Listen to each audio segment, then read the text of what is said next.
We're going to hear from Senator Roberts in a moment. First, we're going to hear from Senator Ralph Babet. Now, he comes from my former home state of Victoria. Thank God I can add the word former in there. And we were delighted when we saw the results in the last federal election that Senator Babet had got up. It was an absolute thrill and one of only a few pieces of great news out of that election. And Senator Babet has wasted absolutely no time. Who follows Babet on social media? Okay. You know Miley Cyrus, I came in like a wrecking ball. Like this is the political version of Miley Cyrus, and it's fantastic to watch. And he's also a great bloke. And those of you that are VIPs will get to meet him tonight. And the rest of you, please, if you see him, just take a moment to get to know him. So we're going to start with you, Senator Ralph Babet. Did you want this? Or... Thanks, mate. Cheers. Cheers. Well, thank you everyone for coming today. I'm glad to see all of you here, and I'm going to attest to what Topher said about Senator Malcolm Roberts here.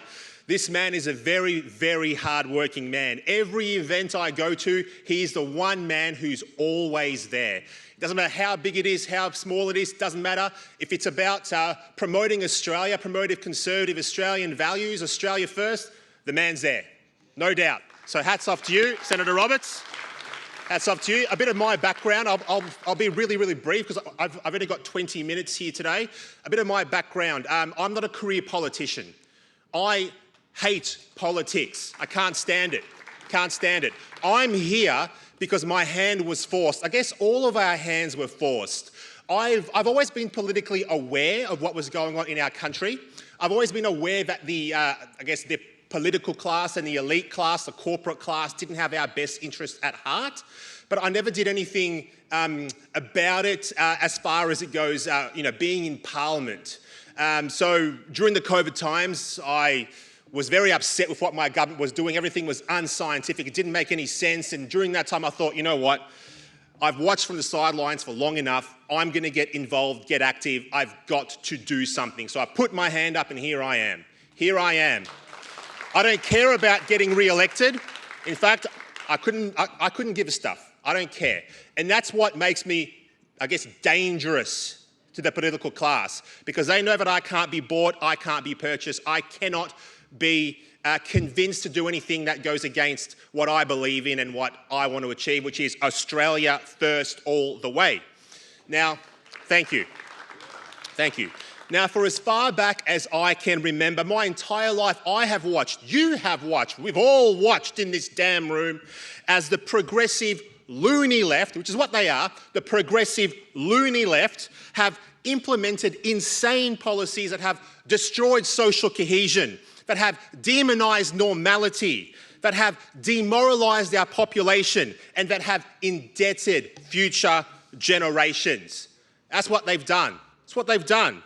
Now, Antonio Gramsci, he was an Italian communist. In 1916, he referred to socialism as the religion destined to kill Christianity. That's what he said. Now, Gramsci, in my opinion, this is just my opinion, he was the grandfather of the idea or the phrase, the long march through the institutions. Now, he didn't actually say that, but I think he influenced that phrase. The long march. Now, what is it? The long march is a persistent and determined effort to undermine everything good and true, everything that underpins our civilization. That's what it is. While we were sleeping, Gramsci and his Marxist comrades were infiltrating our institutions and poisoning the minds of our people. Now, not a single institution in the Western world, not one, has been left untouched by the scourge of Marxism and the modern left. Not one. Think about it. Not one. From critical race theory to gender theory, demonically inspired lefties have spread their destructive lies in schools, universities, corporate boardrooms, and churches everywhere. Now, I use the phrase demonically inspired deliberately. Now, not every Marxist is a devil, but Marxism is most definitely the devil's idea. Most definitely. It's anti-freedom, it's anti-prosperity, anti-family, anti-God.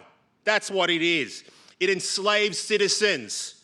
It impoverishes cities. It tears families apart, and we are now seeing the fruits right around the Western world. Right around. I live in Victoria, okay? Unfortunately. So trust me when I say that Marxism is a satanic poison. That's what it is. Poison. Our state is broke. Our state is riddled with crime. Our state has a dozen protests every other week for lunatic social justice causes. Every single one that you care to name, we got it. The Melbourne CBD's covered in graffiti. It's overrun with mentally ill people. It is dirty, it is tired, it is run down.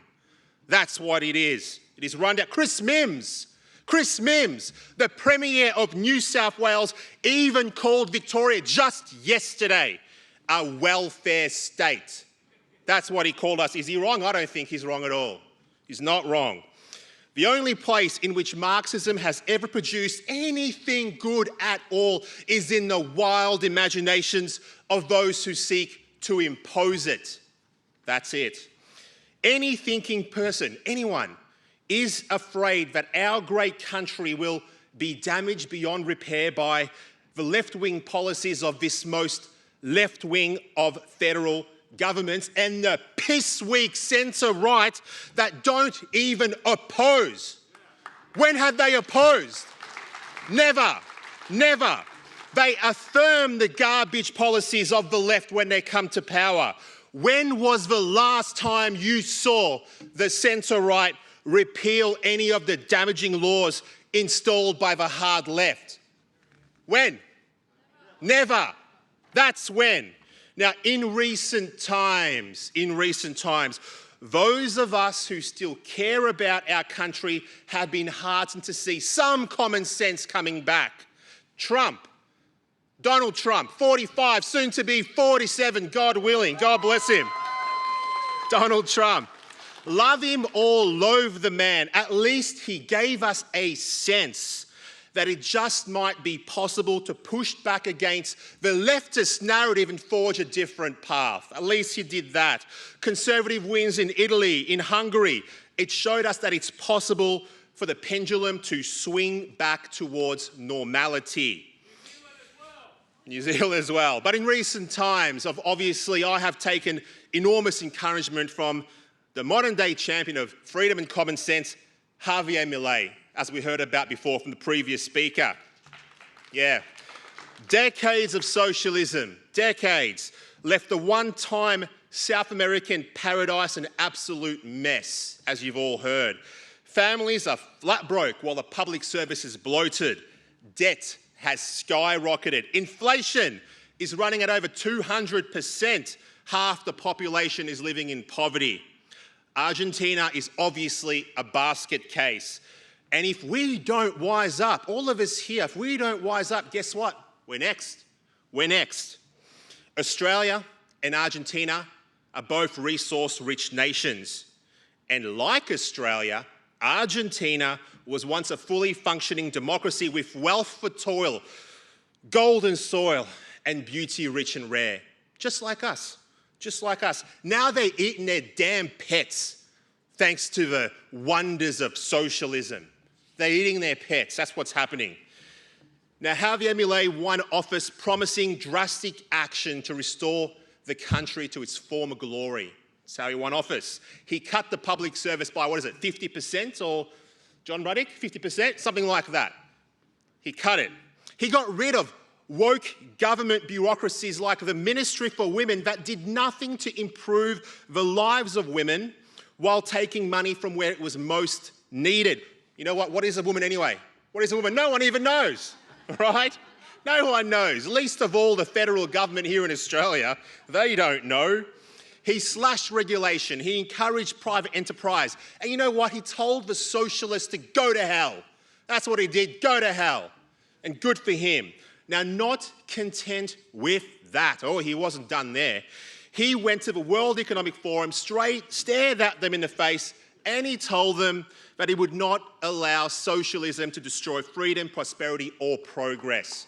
Who saw his speech? At a WEF, a few of you have seen it. Good. course, there's a long way to go in Argentina. You don't correct decades of stupidity in mere months. You don't do that. It's going to take time. There will be more pain before the benefits of his reforms are felt, but at least the process has started. It's started. Now, for the first time in years, there is hope for a nation to be revived. There is hope. And sensible people are optimistic for their futures. They are. Now, we have not ventured as far down the path of socialism as our South American friends, but as I said earlier, we can already see the effects right here just the same. Now, for good news, and there is good news, that it's that everywhere I go, everywhere, decent people, and there's a lot more decent people than what the ABC might have you believe, or Twitter might have you believe, but they tell me that they are fed up to the back teeth. They are fed up with identity politics. They are fed up with industrial relations madness. They are fed up with overregulation and climate catastrophism. They're sick of it. People want to see our nation turned around, and I'm convinced that it's in our power to see that happen. It is. It is. And let's be honest, it's not hard. It's not hard. If you simply announced, right, that schools should teach biology rather than genderqueer madness, confused kids that are trying to work out what they are, male or female, or maybe a cat might be better off. You've seen that story about the kids in school who identify as cats? It's a true story. They identify as cats and the teachers are okay with that. Come on. You're not a cat. Get out of here. Get in the corner. Detention. That's it, okay? Now, if you simply scrap welcome to country or acknowledgement of country ceremonies, which do nothing but divide our people, we would immediately be more united, right? Thank you. Thank you. If we simply put a stop to the perverted elements in so-called pride marches, the morality of our society would be instantly improved. Okay? Now, it's always amazed me how public acts of nudity and obscenity are illegal unless done under the glitter of a rainbow flag, in which case it somehow becomes a wonderful celebration of love and goodness all of a sudden. Nothing says love like hairy men in leather G-strings walking down the streets of Sydney in view of innocent young children. Nothing says love like that, right?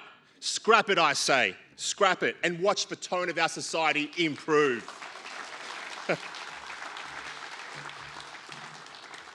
Now, you don't have to think too long to figure out ways in which to rescue and redeem our country and our culture. Culture, it's important. You must engage in the culture wars.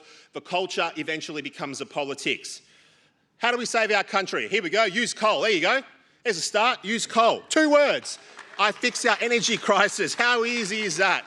No problem. Arrest those who cut down our statues, those scallywags. Yeah. Lock up climate protesters who block our public roads. Push back against people who bring the problems from their home country over here when they migrate here. Audit the Indigenous industry and figure out where our $30 billion a year is going. Dump digital ID. Dump it. Dump the central bank digital currency. Demand that banks provide cash for people who don't want to be hacked and tracked by the government. And I know I'm early to the party, but screw your social credit system, and I'm not eating the damn bugs. Not doing it. Look, I could go on and on. There's many examples, but I'm just shooting some ideas at the top of my head here. You don't need to be Einstein to turn the country around, okay? You just don't need to be. You just need to be an average person with an average IQ who doesn't have delusions of grandeur, like in Parliament House, delusions of grandeur, who actually wants to do the best for their country and their people. That's it. Simple, right? But these kinds of people are few and far between in Parliament House, I tell you that right now. Did I mention nuclear power? No, I didn't. Let's talk about nuclear power. Why aren't we exploring nuclear power? We're the only country in the G20 that has banned it. Even Bangladesh is looking at nuclear power. To be honest, I'd rather keep using our coal and gas, but if they're going to insist on getting rid of coal and gas, then we need to look at nuclear power. Our government has decided that we're not smart enough. We're not smart enough to use nuclear power. We can only use sunbeams and a stiff breeze to power our nation. It's ridiculous. You know what? All these solar panels and wind turbines, you know where they're made? They're made in China using Australian coal, Australian gas, and it's made by slave labour. We shut down our nation, shut down our productive capacity. They benefit and they laugh at us. They laugh at us. If I didn't know any better, I'd think it was a deliberate ploy to shut down this nation. Uranium. We're sitting on a ton of uranium. Why? And you know what? We sell it to other parts of the world. Why can't we use it ourselves? Speaking of nuclear power, how does it make sense that our technology, that nuclear technology can be used to power subs, but it can't be used to power our homes? It's actually ridiculous. And while we're on the subject of national defence, let's talk about that quickly. When America asks us to send one single solitary ship to the Red Sea to help defend shipping lanes from Houthi rebels, we were unable to assist. Why? Why? According to the Director of Strategic Analysis Australia, Michael Shoebridge, we didn't help because, and I quote, "We have got a shortage of ships and they're not adequately equipped." Not adequately equipped to defend ourselves against some rebels using $1,000 drones. Ridiculous. We have had more defence reviews than we have ammunition. I'm exaggerating, but only slightly. Only slightly. It has been reported that Australia only has enough weapons and ammunition to last 1 week in a conflict. 1 week. It has also been reported, get this, that the military has a program in place to remove gender-specific language, provide gender-neutral ration packs, fund breast enhancement and gender reassignment surgeries for personnel. That's what they're doing. I have an idea. Stop castrating yourselves and spend the damn money on bullets and missiles. You're the military, for God's sakes. Get that woke crap out of the military. And it's not just ammunition that would just, run out quickly. It's also our fuel reserves. All of our fuel reserves are over in the United States. It's not even here. All these issues could be fixed immediately if we had people in government with a functioning brain. That's it. It almost seems like brains, much like coal and gas, is forbidden from being used in Canberra. That's what's happening right now. Another question, speaking about resources, all right? Get this. Why aren't we processing our minerals right here at home? Example, we sell iron ore for hundreds of dollars a tonne and it goes overseas. We could process that into steel right here at home and sell it for much more. Now, if the governments, if they applied their minds to this issue, rather than trying to divide us by race, our country and our people, guess what? We'd be better off overnight. But you know what? We're getting wise to the manipulations of those in power. Yes, we are. The people who wield power from the shadows. I feel like the tide is turning and I hope you feel it too. The floodgates have opened. Trump and Milei have shown us what's possible. They have. Now, there are three things that cannot be long hidden. I'll tell you what they are. The sun, the moon, and the truth. That's what they are. Sun, moon, and truth. Having spent the last 2 years in Canberra, I tell you this. There are people who would hide the sun, hide the moon, and hide the truth if they could get away with it. There are forces at work in the West that would not hesitate to bury the sun in a committee or to conceal the moon beneath layers of bureaucratic newspeak if only given half a chance. Now, some truths, I'll tell you what they are, some truths that cannot be hidden for long. There are only two genders. There's your first one. Do you agree? Yeah. Socialism ends in misery. The politics of division is a means by which the elite control the masses. We are overtaxed and overgoverned. God is real, and even if you don't believe, you should want him to be. Capitalism is not perfect, but it's the greatest economic system and has lifted billions out of poverty. Billions. The best welfare is a job. Wokeness is cancer.